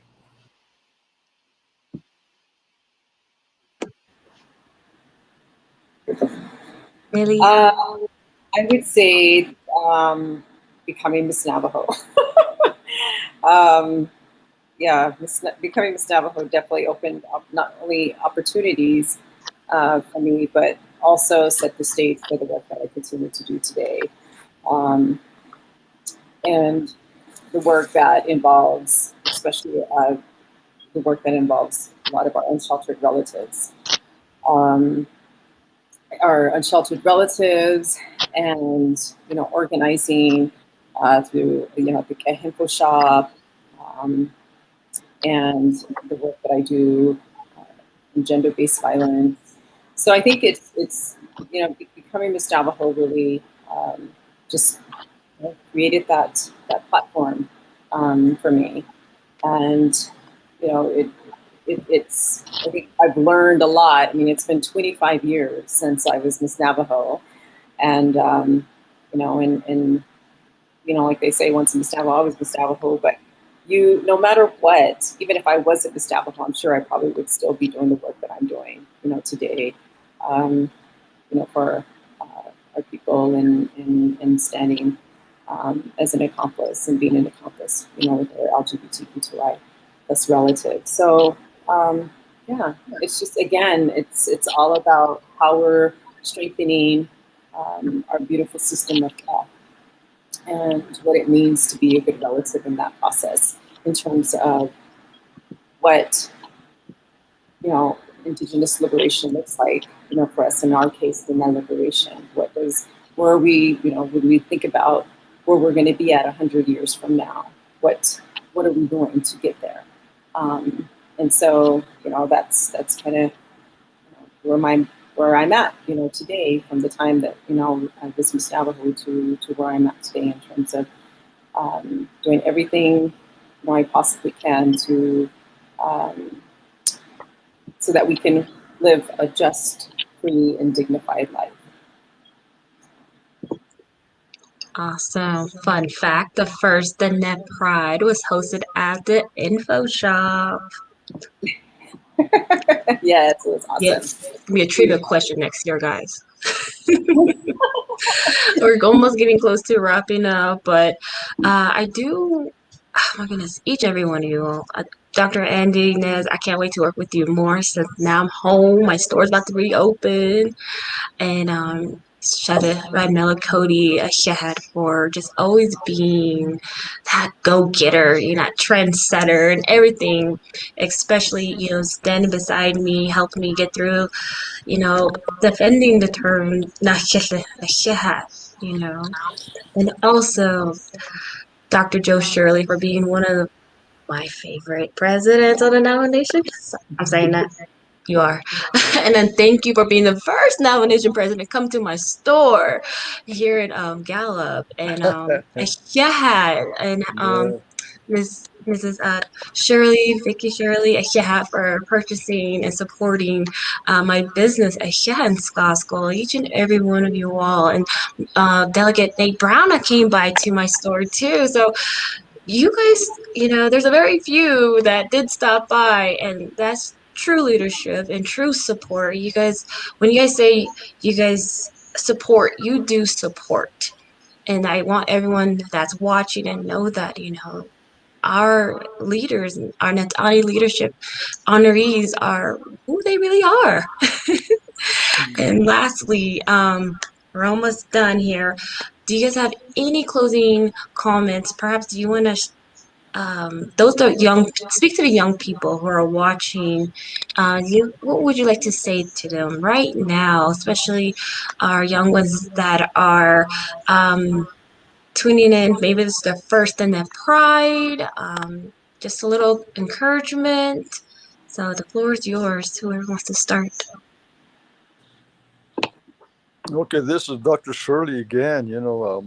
I think the biggest impression that I want to leave with the young ones that could be listening is that the hatred and the bigotry, the racism is out there, and it's not going to go away. I think it's here to stay. It's been with us since the beginning of time, and that's the truth that needs to be accepted. The other truth that needs to be accepted is that we're all on the same side as the five-fingered intelligent earth dwellers called Homo sapiens, human beings. We're family. You need to understand that, and we need to be standing together with the leadership. With the grandmas, the grandpas, the parents out there, the brothers and sisters, and certainly, other nationalities also, the black, the Asian, the white people, and the Hispanics, and the Native American. We all need to stand together. We all need to do our part, and to do that, we need to stand with and to speak out. We can't just be kind of laid back, be shy. That's not how changes are made. Sometimes you stand all alone, all by yourself out there, barking and speaking and trying to do something. But that's what it takes. Sometimes you have to do it all by yourself. But I'll guarantee you, if you don't stand down and trying to make changes, there will be other people, there will be other family members to join you. Next thing you know, you have a whole horde, standing with you, trying to make the changes, and ultimately, changes can be made. There are no impossibilities, and that's the teaching of our elders. There are no impossibilities. You need to take that, to heart, and use it, and to work it, in life. So let me go ahead and leave that with you, and thank you for the invitation to be here, and I appreciate that. So you all have a good evening. God bless all of you. I should have Dr. Joe Shirley Jr. Thank you for being with us. I should have Dr. Andy. Yeah. So, one of the things that I want to express to our young viewers is that, first and foremost, there's so much power in knowing the Nendle. The Nendle, you've declared who you are to the sacredness of what you step on and what you breathe and what you feel and the way you pray. There is a place in society as Diné people for your skills, your mind, your thinking, your actions, and your doing. And never feel that you don't exist or that you don't matter. My older brother always talked about community and how we each have different skill sets, different contributions, but all together, we still would rely on one another. I don't know everything. A lot of people think as doctors, we know everything, right? Not true. We still continuously learn. And that's also a teaching from our elders.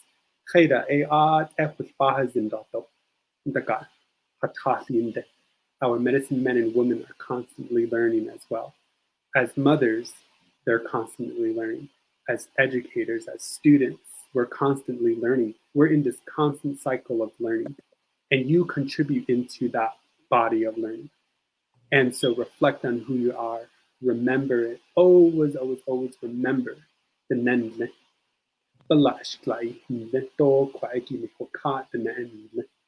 Somebody is always looking out for you. When you were in a womb, somebody prayed for you.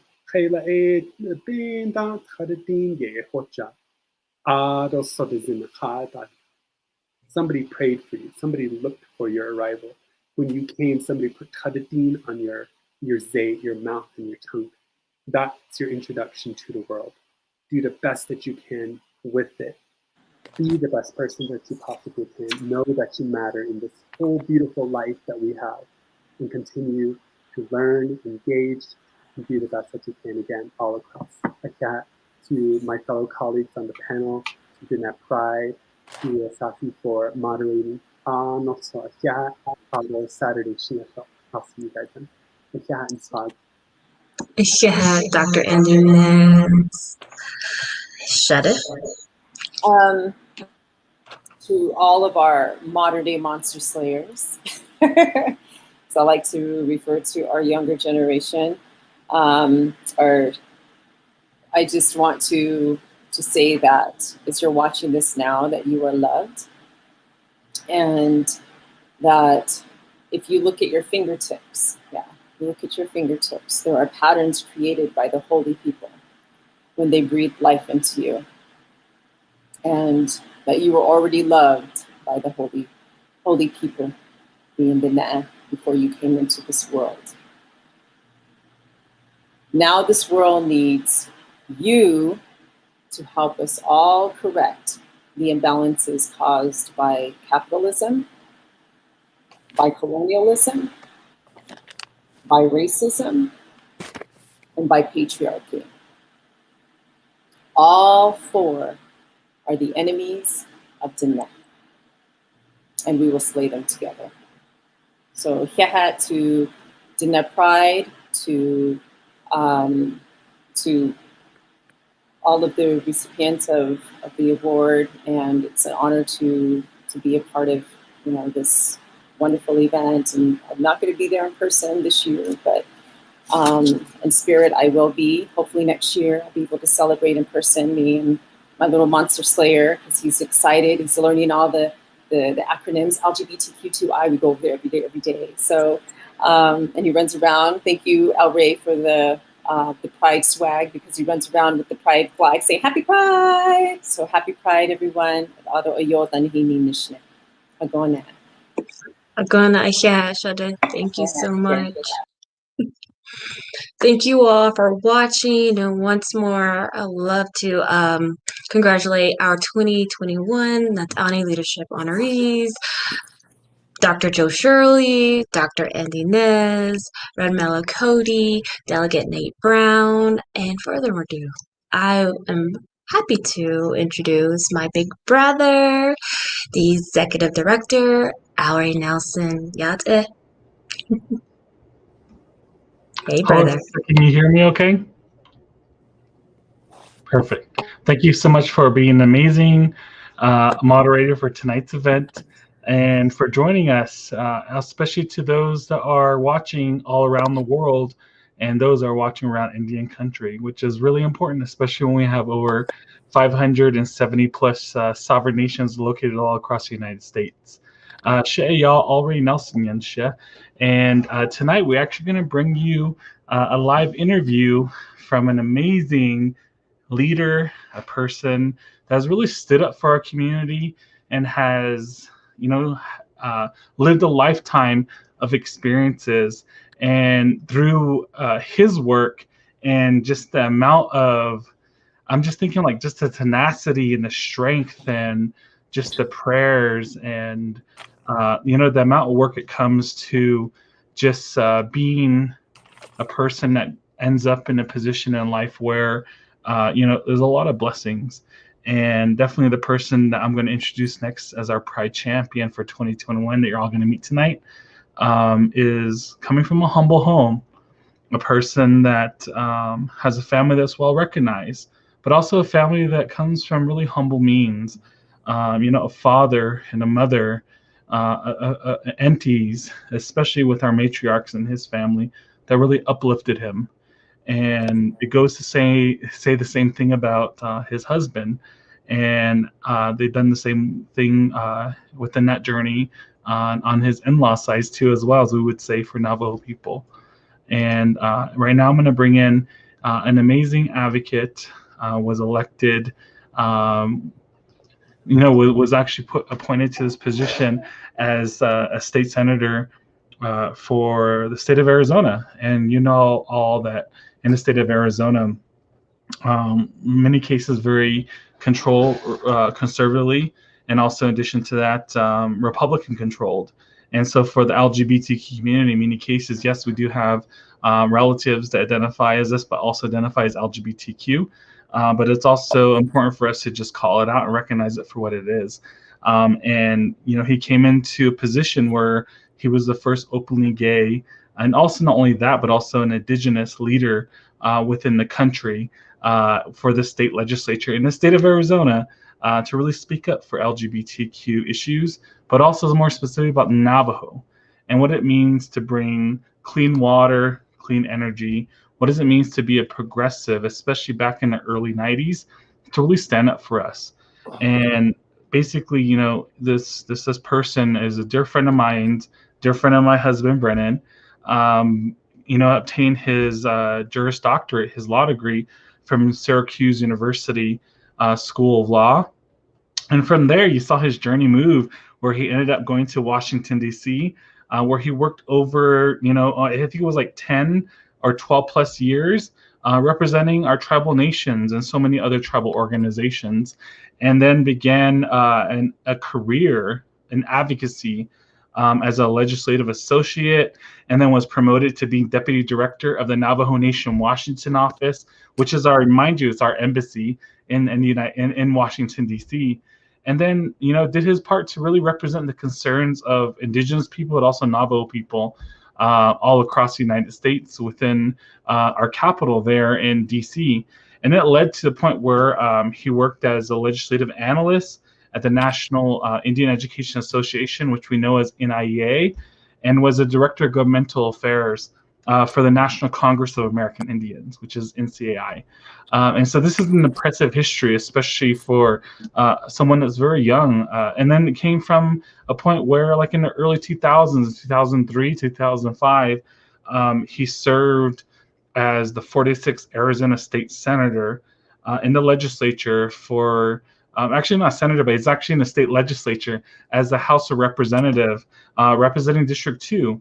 And then from there, he always shared with me and shared with my husband and so many of our really close friends that it was his greatest joy when he started to work alongside his father, who is the late Senator Jack C. Jackson Sr., who from there went on to serve in the state legislature from 1985 2004. And we always recognize and remember those that have gone on, right? And especially with this year, we're dealing with this pandemic and this monster that we know is COVID-19, and just kind of looking into the future. And when I think about, my friend, Senator Jack Jackson Jr., it brings up a lot of memories of also his father and just how well known he was known, a humble man, someone that was there always for you. And just what he represented is exactly what his son represents.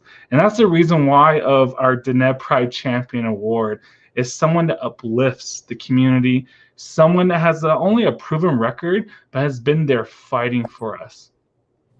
And the last thing I want to share before I introduce our amazing Diné Pride Champion tonight is the fact that, it led from the state legislature and it went on from there serving on the federal level. And so former state senator Jack Jackson Jr. Went from there to work under, in many cases was appointed to really advocate for the LGBT community in the very early stages in the early 90s going on to the 2000s for HIV prevention and talking about the AIDS epidemic. And he served on various councils and really advocated for us in the White House under President Bill Clinton's administration. And then recently he was appointed to serve under President Barack Obama's administration to do various other different work. And it's led to a point where, I can call Senator Jack Jackson not only a senior Obama administration official, but since that point, has served as a senior advisor and a liaison for Native American affairs, basically within the United States Department of State. And from there on, I can just talk so much about my good friend. I mean, he can share you more about his story. This is our time to give him, a couple minutes for y'all to just see who this amazing leader is. And in addition to that, you'll get to actually hear him in person in Wind Rock, Arizona this coming Saturday at our closing ceremony in front of the Navajo Nation Council chambers. Jack, I hope I gave you a really good introduction, my friend. I'm really glad to have you in my life. My husband's really glad to have you in our lives. But on behalf of the board of directors of Navajo Nation Pride, the largest sovereign Native American nation in the United States, we're honored this year to provide this award, the Diné Pride Champion, to the amazing Senator Jack Jackson Jr. Hey, Jack. Hey, Alray. Thank you very much. It's an honor to be here. It's an honor to recognize as a champion. And I just want to begin by thanking the board for all the great work that you're doing on behalf of our LGBTQ plus and Two-Spirit community. Yat'áanii, Jack Jackson Jr. Yinashe, Tohanan and Shledo, Kiani Basichin, Tabahan Dashache, Ashi, Tabahan Dashache, Anshin Dashanella, I'm coming to you this evening from Phoenix, Arizona, where I live with my husband, David Bailey. And it's really a wonderful opportunity. I had the to listen to all the presenters that came before me this evening, and just wanted to thank you all for being on this great platform. I did learn a lot from the previous presenters, so you're never too old to learn, they say. And El Rey, I just want to thank you in particular for your friendship, and also for the great work that you're doing on behalf of our LGBTQ plus Two-Spirit community, not only on the Navajo Nation, but throughout the country. Your leadership is really paving some great ground for all of us in this country and on tribal communities. Also want to just recognize you, El Rey, for your work for Diné Equality, which is one of the largest LGBTQIA plus advocacy organizations in the country. And with you and your workers, you continue to work to repeal the Diné Marriage Act, which we've heard prohibits same-sex marriages on the Navajo Nation, and really is directly discriminates the Navajo LGBTQ community. As you mentioned, my husband and I, we had the privilege to get married back in 2008 in California. And for almost 13 years now, we have enjoyed these basic human and civil rights. So, a little bit about me. I was born and raised on the Navajo Nation. And shortly before graduating high school in 1977, I came out to my family. And over the last 31 years, as you alluded to, El Rey, I've been a strong advocate on issues impacting Indian people and tribal governments. I did receive my Juris Doctorate degree back in 1989 from Syracuse. From there, I moved to DC, where I worked for over 12 years, representing tribal governments and organizations. I did start in DC, working with the Navajo Nation Washington office, the National Indian Education Association, and the National Congress of American Indians. I returned home back to Arizona right after 9/11, wanting to be closer to family. During that time, my dad was serving in the Arizona legislature. He had been there almost 18 years at that point.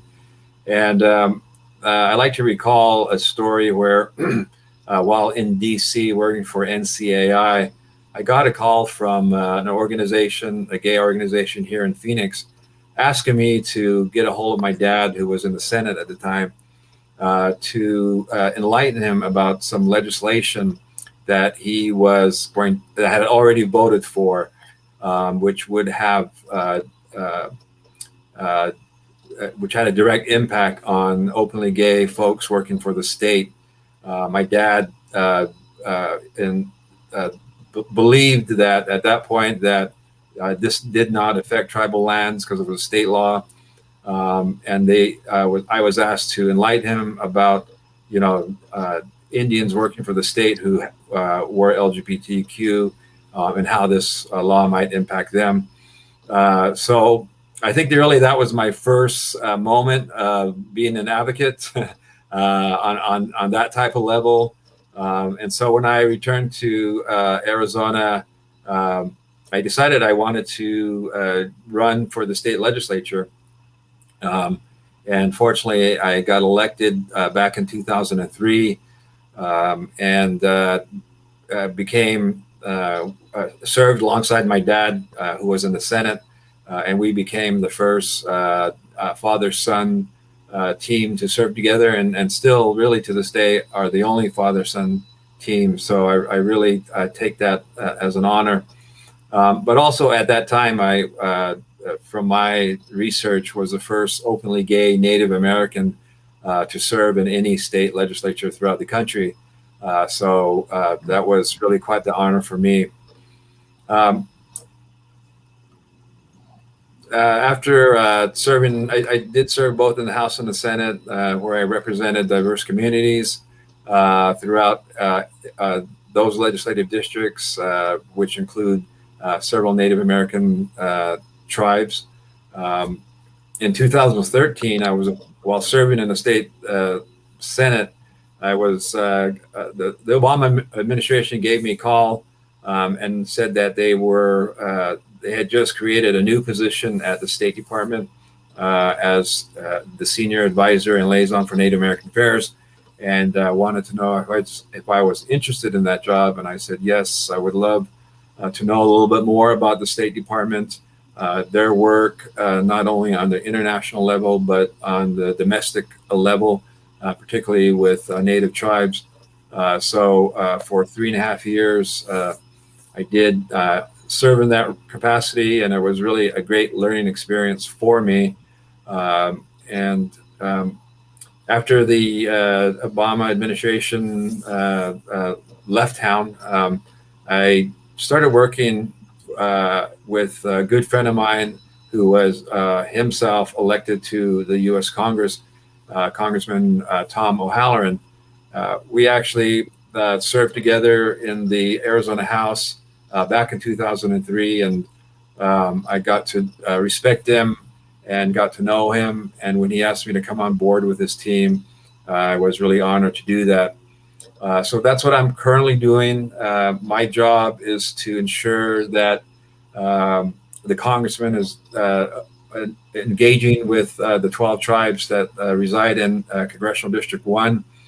And so, it's a daily effort to talk with those leaders of those 12 tribes, getting a better understanding of what's happening in their communities, relaying that back to the congressman, and really sitting down and trying to figure out what would be the best way to address their concerns. So when I was living back in DC in the late 1980s, I saw firsthand the impact that HIV and AIDS was having on the gay community. And during that time, the issues around AIDS was really political. It was about people with power willing to let people die. This involved sexism, racism, classism, and homophobia. We all have heard of the group ACT UP, which really came together, united in anger, with their commitment to end the AIDS crisis. I began to, at that time, join some of those efforts and protests. This was a reaction to the Reagan administration, who was willing to let our community suffer from the HIV virus and die from AIDS. So I attended many protests during this time. And the failure of the federal government during this time was due to the message this disease was having a good unintended consequence on our gay community. So we took the message as activists and said, what we're doing here is we're fighting for your lives too. So that activism really sparked something in me to really get out there and get on the streets, tie yourself to one another, and to lay down on the ground and to try to change minds by being this type of activist. It was during this time that I became aware of the disproportionate impact that HIV and AIDS was having on our tribal communities.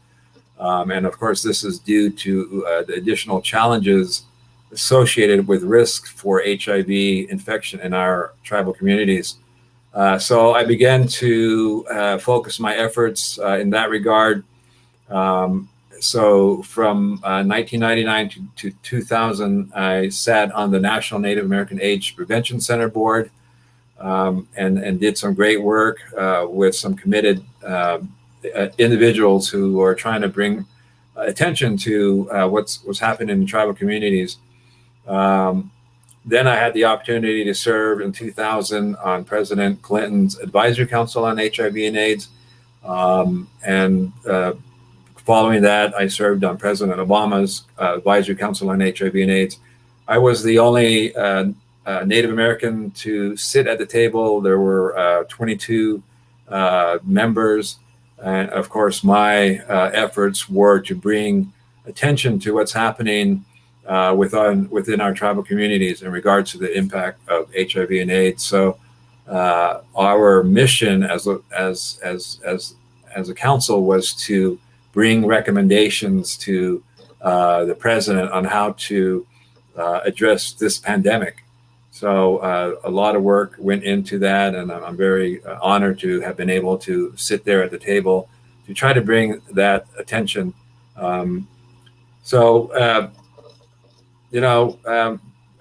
Just wanted to end by saying that as we celebrate Gay Pride this year, we must remember that the parade marches started out really as a protest.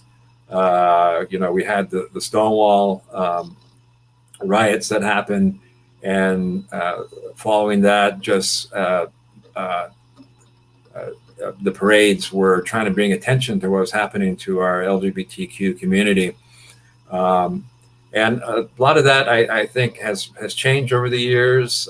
We have corporations now sponsoring Gay Pride, which isn't a bad thing, but with the recent murder of George Floyd, police brutality, and the Black Lives Matter movement, we're seeing now a return of political activism in our community. And we must continue to empower ourselves. We have a lot going on in our own tribal communities with our trans brothers and sisters, our missing and murdered Indigenous women, girls, and Two-Spirit people. And, to be honest, there's still the HIV/AIDS epidemic happening among our Native American communities, and this is continuing to grow. And although we do have marriage equality, the fight for true marriage equality is not over. We're seeing efforts to repeal that. And so we must continue to be active and to tell America that we are relevant. El Rey and the board, thank you for recognizing me as a champion. The definition of a champion is a person who fights or speaks for another person or in favor of a cause. And so as I reflect about my own career and the things I've done, I just want to humbly accept this recognition. And I hope my lifetime of activism continues to impact generations to come.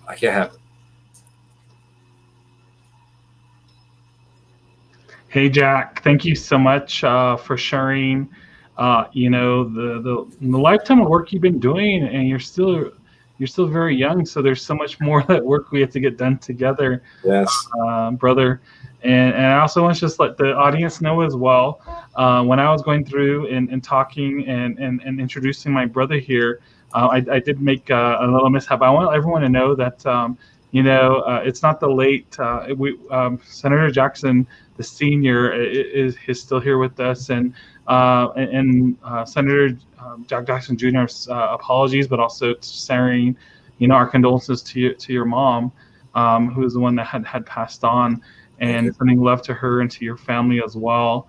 But also the fact that, just recognizing the fact that when before he was a senator, it was Representative Jack Jackson Jr., and it was the first time that you had a father and son team that served both coherently within the Arizona State Legislature.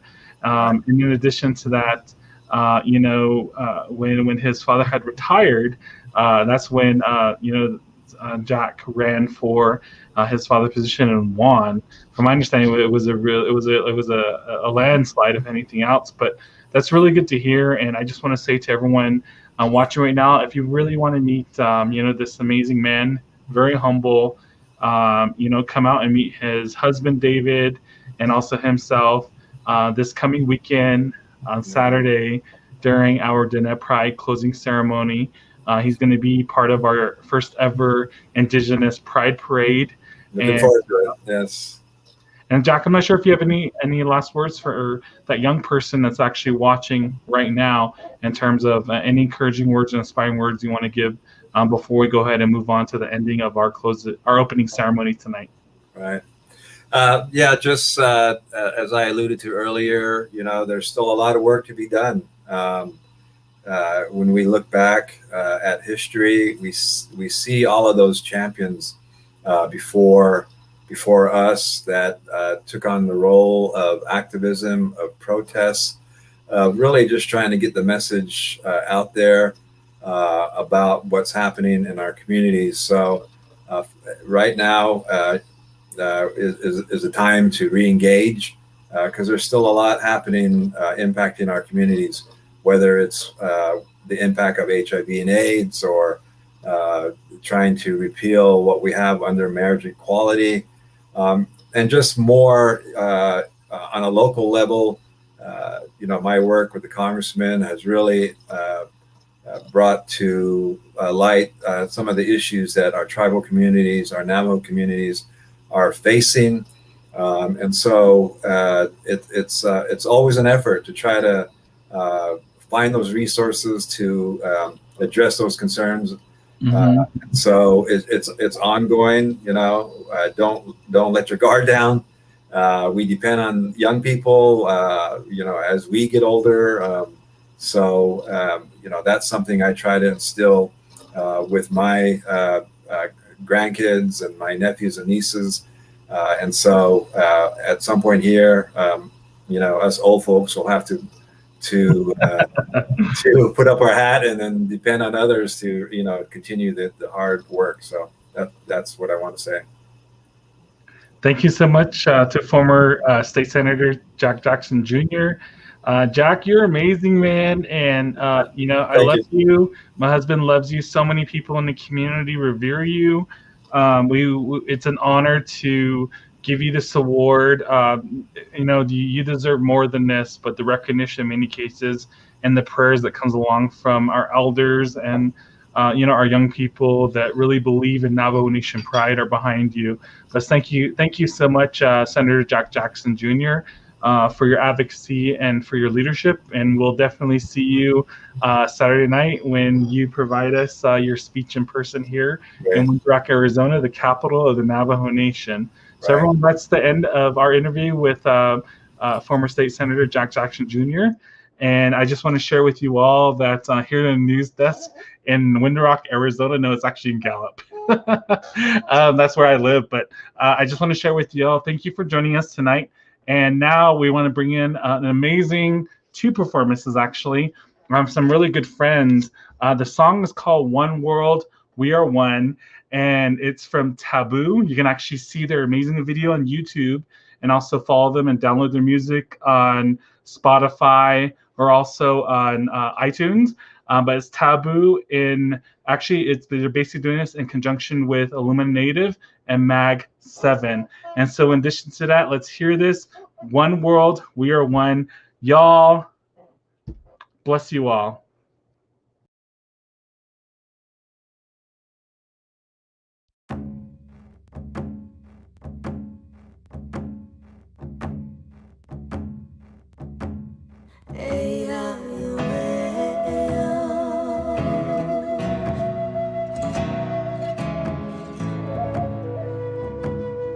One world, one people, one tribe, one tribe. What I know.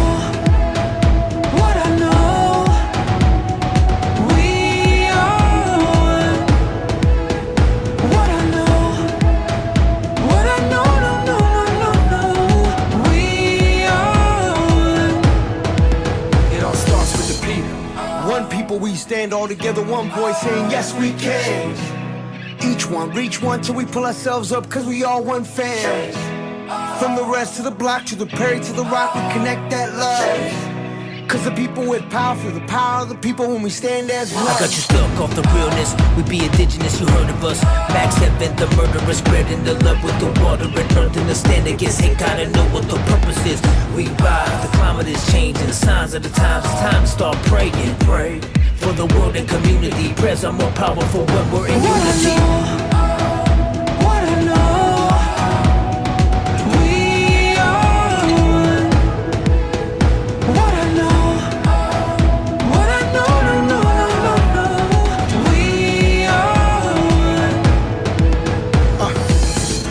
Up today, hungry for a change, new path to take. Can't stay the same, it's been too long. Pointing out who's right or wrong. Can you hear me out? All we need is a little bit of love. Take time to heal and it starts with us. Hand in hand, I put my trust. In one world, reunite, it's a must. Hold on to hope, we can overload. We can break the code with a single note. Sing out for the world to hear that our time is now, no more for tears. I looked into my son's eyes, a new day in a new light. Lift the veil and dwell so peaceful. Come together, one world, one people. What I know, we are one. What I know, no, we are one. It's who you are, it's who I am. We all bleed the same blood, yeah.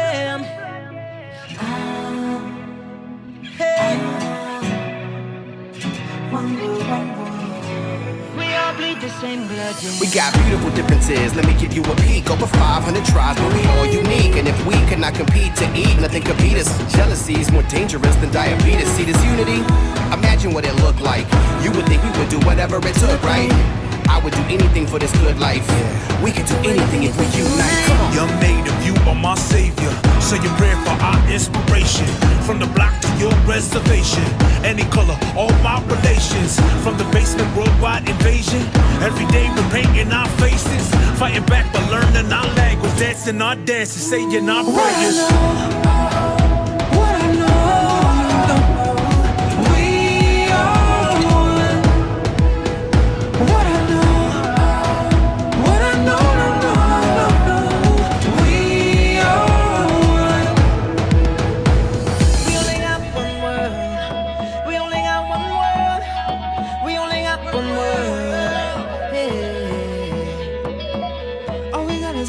One choice, one earth, one love, one birth. We like to live, we like to live, yeah.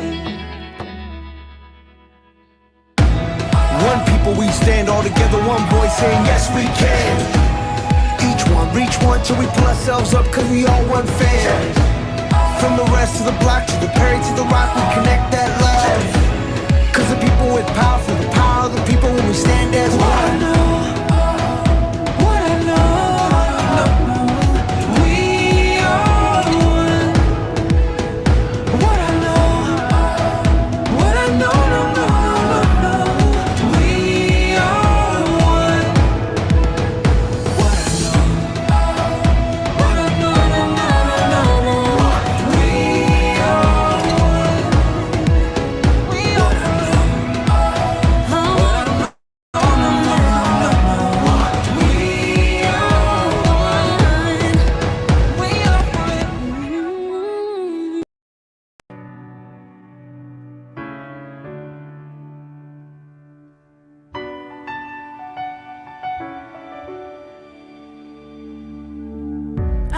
A stranger to the dark. Hide away, they say, cause we don't want your broken parts. I've learned to be ashamed of all my scars. Run away, they say, no one will love you as you are. But I won't let them break me down to dust. I know that there's a place for us, for we are glorious.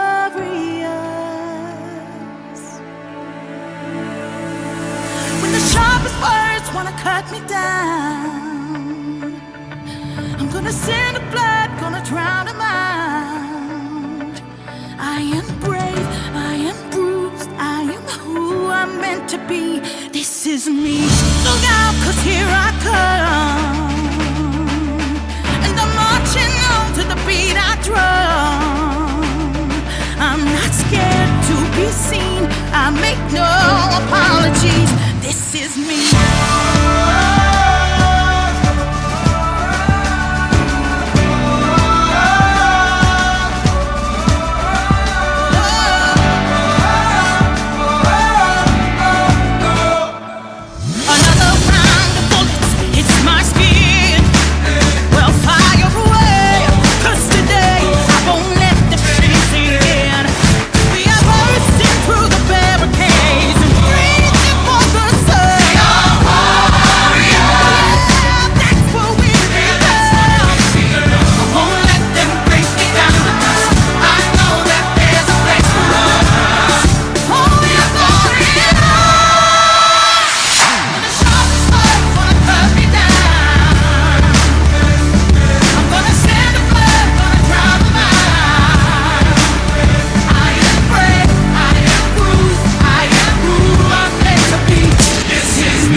This is who I'm meant to be. This is me.